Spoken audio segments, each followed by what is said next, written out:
Hello and welcome to a very special video.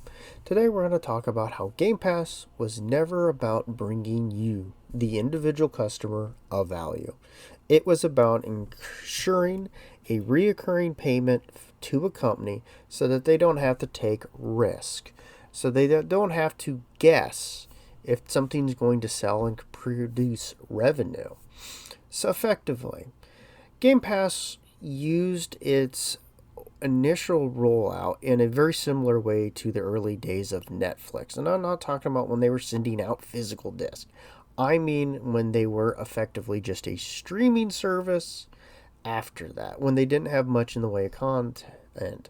They were an unbelievably good deal. They had prices very low. You had a massive library, and that's exactly what Game Pass did. And like Netflix before them, or pretty much any service like this, they, as soon as they thought they were going to reach their potential maximum amount of customers, they jacked the prices up by dividing it into tiers. Now, companies like to have reoccurring revenue, and games as an industry is risky.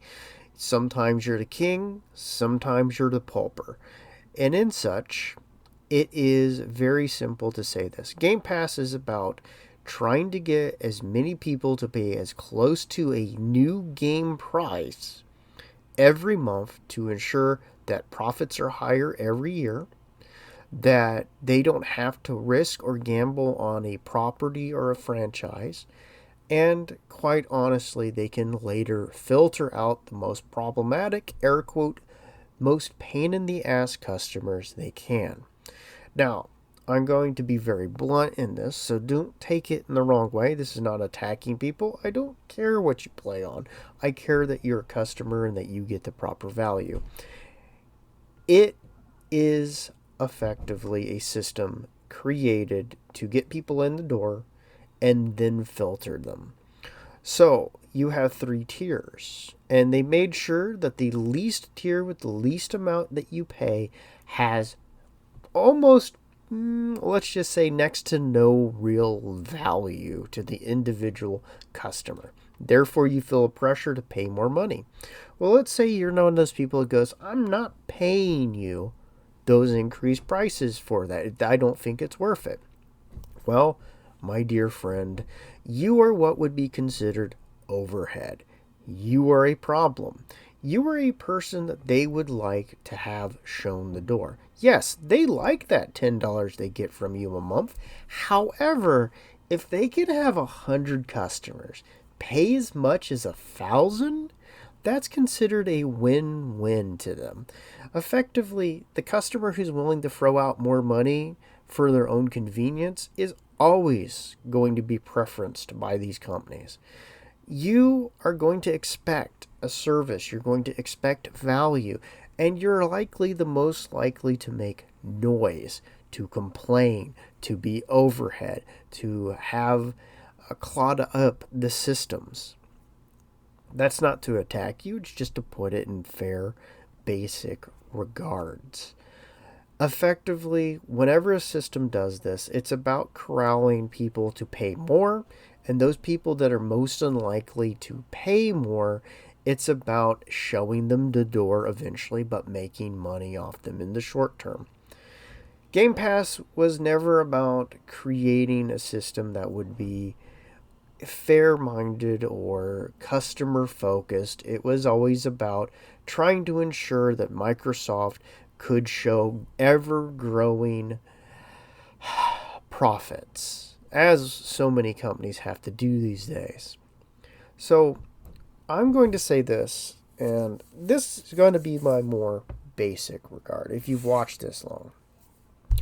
As a person who has had hobbies as much as comics, Warhammer, video games, so on and so on, it is one of those things where I do feel bad for people that if this was one of their main ways to take part in entertainment, it sucks that they're doing this, that they're creating a situation that's going to make it worse for you because of the cost.